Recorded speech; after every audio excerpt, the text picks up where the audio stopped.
আমার কাছে কিন্তু এখন টাকা আছে, আপনি চাইলে আমরা দূরে কোথাও যেতে পারি। না, আমার তো আপনার বাসাকে খুব ভালো লাগছে, আর আপনার বাবা মার ভালোবাসা দেখে আমি সত্যি খুব মুগ্ধ হয়ে গিয়েছি। সবাই একটা মানুষকে এত তাড়াতাড়ি আপন করে নিতে পারে, সেটা আপনার ফ্যামিলিকে না দেখলে আমি হয়তো কখনোই জানতাম। হ্যাঁ, এটা সত্যি, আমার বাবা মা আসলে খুব ভালো মানুষ। তা এই 3 বছর এত ভালো মানুষদের থেকে দূরে থাকার কারণটা কি ছিল? না না, কোনো কারণ ছিল না। আর বলুন না, কি কারণ ছিল? আরে সেটা বলা যাবে না, বললে আসলে আমি লজ্জা পাবো। কি এমন কারণ যেটা ফ্যামিলির সবাই জানলে আপনার কোনো প্রবলেম নেই, কিন্তু আমি জানলে আপনার প্রবলেম হবে? আসলে হয়েছে কি, আমি একটা মেয়েকে খুব পছন্দ করি, পরে আমি আমার বাবাকে বলে বিয়ে দিচ্ছিলাম। আমার বাবা ভুল করে ওই মেয়ের বাসায় না গিয়ে আরেকটা মেয়ের বাসায় যে প্রস্তাব দিয়েছে, আর এদিকে বাবাও দিনক্ষণ ঠিক করে দেয়।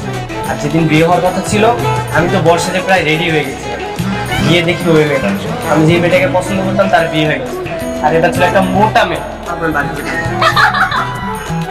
আমি জানতাম আপনি হাসবেন, এখানে আমি বলতে চাই। আরে সরি আমার ভুল হয়েছে। আপনার বাবা মা এত ভালো, আমাকে পুরো মেয়ের মতো আদর করছে।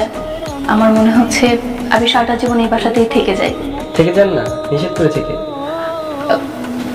পারলে তো থেকেই যেতাম, কিন্তু 2 দিন পর তো আমার আকাশ চলে আসছে। ও আচ্ছা।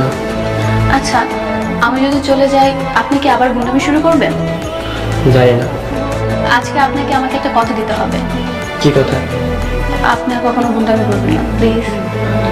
আচ্ছা ঠিক আছে, আপনার কাছে আমার পিস্তলটা আছে না, ওটা দিয়ে দেন। ওটা নিয়ে অনেক ঝামেলা হচ্ছে, যার থেকে আমি পিস্তলটা এনেছিলাম তাকে ফেরত দিয়ে দেবো।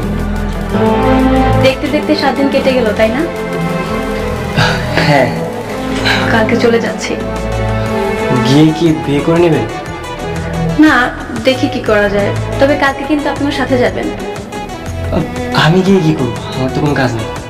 আরে ওর সাথে আপনাকে পরিচয় করিয়ে দিব, ওর অবর্তমানে আপনি আমাকে অনেক হেল্প করেছেন, এগুলো যদি সে জানতে পারে অনেক খুশি হবে। আচ্ছা ঠিক আছে, আমি যাবো, কোনো সমস্যা নেই। আজকে থেকে আমাদের এই হাজবেন্ড ওয়াইফের লাইফটা শেষ হয়ে যাবে, তাই না? হ্যাঁ। মা বাবাকে কিভাবে বোঝাবো? আপনার কিছুই করতে হবে না, কিছুই বলতে হবে না, যা বলার কালকে চলে যাওয়ার সময় আমিই বলবো। ওর জন্য যে আমার অনেক খারাপ লাগছে, ওকে কি বলে দিব? বলি যে তুমি চলে গেলে তোমাদের ছাড়া আমি থাকতে পারবো, অনেক কষ্ট হবে। এই 7 দিনে তোমাকে অজান্তে ভালোবেসে ফেলেছি, না থাক না বলে দিই, কিন্তু ও তো বললো আকাশের কাছে চলে যাবে। সব বাবা মাকে আপনি সবকিছু বলেছেন? না, আসলে আমি আপনার মা বাবাকে কিছু বলতে পারিনি। আপনার মা বাবা আমাকে এত আদর করেছে, এত ভালোবাসা দিয়েছে, তাদের সামনে আমি এই কথা বলতে পারছিলাম না। কিন্তু আপনি তো বলেছিলেন যে যাওয়ার আগে সব সত্যি কথা বলে যাবেন।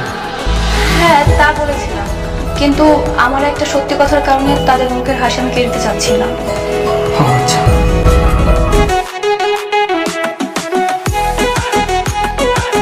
ভাইয়া, আকাশ কি বাসায় এসেছে? স্যার তো কালকে রাস্তায় আসছে, কিন্তু স্যার তো বাসায় নেই। বাসায় নেই? কোথায় গেছে কিছু জানেন? যেতে পারেন সব, কারো জানি ফোনে বলতেছে 20 নম্বর রোডে রেস্টুরেন্টে যাবে। আচ্ছা ঠিক আছে, থ্যাংক ইউ ভাইয়া। চল আমরা যেতে যেতে। আকাশ, তুমি এখানে, তুমি এতদিন কই ছিলা? এতদিন কইছিলাম মানে? কি ব্যাপার আকাশ, কে এনে? তোমার কাজিন। বাচ্চা, আমি তোর কাজিন। দেখো দুরিন, আমি বিদেশ যাওয়ার আগে তোমাকে অনেকবার ফোন করেছি, তোমার ফোনটা বন্ধ ছিল, রাইট? আমি কিন্তু তোমার সাথে কানেক্ট করার চেষ্টা করেছিলাম, কিন্তু তুমি সেটা করতে দাও। তারপর আমি কি ভেবেছি, আমি ছি, এ তোর কেমন ভালোবাসা, যে ভালোবাসা কিনা ফোন বন্ধ হলে চেঞ্জ হয়ে যায়। তুই একটা বার আমার খোঁজ খবর নেওয়ার প্রয়োজন মনে করলি না? তুই জানিস আমি তোর জন্য কি করেছি?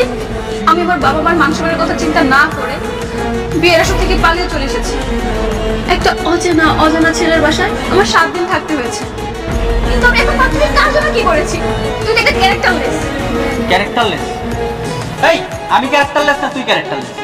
যে মেয়ে একটা ছেলের বাসায় 7 দিন রাত কাটাতে পারে, তার থেকে আমার ক্যারেক্টার শেখার দরকার নেই। আজকের পর থেকে তোর আর আমার সম্পর্ক আমি এখানে দাফন করে গেলাম। তুই নেক্সট টাইম আমাকে কখনো কল করবি না।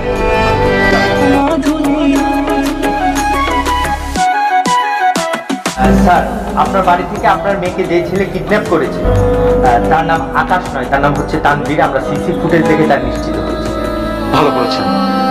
ওকে এমন পিটাবেন, এমন শাস্তি দেবেন যেন অন্য কোনো মেয়েকে কিডন্যাপ করার আগে 1000 বার ভাবে। অবশ্যই স্যার, আমি সকল প্রসিডিউর কমপ্লিট করেছি। আর ওই ছেলের কাছ থেকে তথ্য নিয়ে আপনার মেয়েকে উদ্ধারের ব্যবস্থা করছি। আপনি কোনো চিন্তা করবেন না। ঠিক আছে। মা তুই ঠিক আছিস তো? কোথায় ছিলে মা? কোথায় ছিলে বাবা? মা তুই ভালো আছিস তো মা? কানাকাটি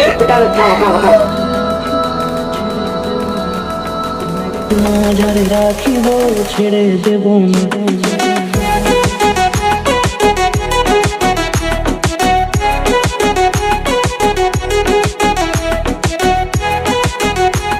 কোনো চিন্তা করিস না, আমরা ডিসিশন নিয়ে ফেলেছি। যে তোর সম্মান নষ্ট করছে তারই তোর সম্মান ফিরিয়ে দিতে হবে। মানে বুঝতে পারলাম না বাবা, কিসের সম্মান আর কিসের ডিসিশন? আর ওই যে কিডন্যাপারটা, যে হারামজাদা তোরে কিডন্যাপ করে নিয়ে গেছিল। কি বলছো বাবা? তার মানে তানভীর এখন জেলে? হ্যাঁ। বাবা ওকে তুমি তাড়াতাড়ি বের করার ব্যবস্থা করো। বিশ্বাস করো ওর কোনো দোষ নেই, আমি নিজে বাধ্য করেছি ওকে আমার কিডন্যাপ করার জন্য। মানে তানভীর অনেক ভালো ছেলে। বাবা তোমরা যদি চাও তাহলে আমি তোমাদের সিদ্ধান্ত মেনে তানভীরকে বিয়ে করতে পারি।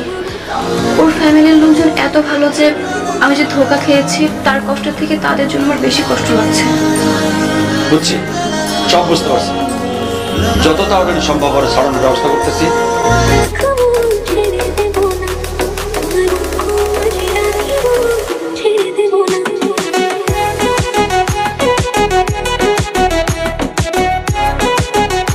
চলো। কোথায়? ওমা বিয়ে করে ফেলছো, বাসা করে যাবো না? এটা তুই সবকিছু ঠিকঠাক কর, আমরা আসতেছি। আচ্ছা ভালো।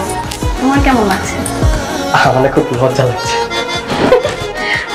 পুলিশকে তো থ্যাঙ্কস দেওয়া দরকার। কেন? ওমা ওই দিন যদি তোমাকে পুলিশ তাড়না করতো আর তুমি আমাদের বাসায় না যেতে, তাহলে তোমার মতো মানুষকে আমি জীবন সঙ্গী হিসেবে পেতাম। তা অবশ্য ঠিক বলেছ। কি এখানে দাঁড়িয়ে থাকবে নাকি বাসা করে যাবে? চলো। চল।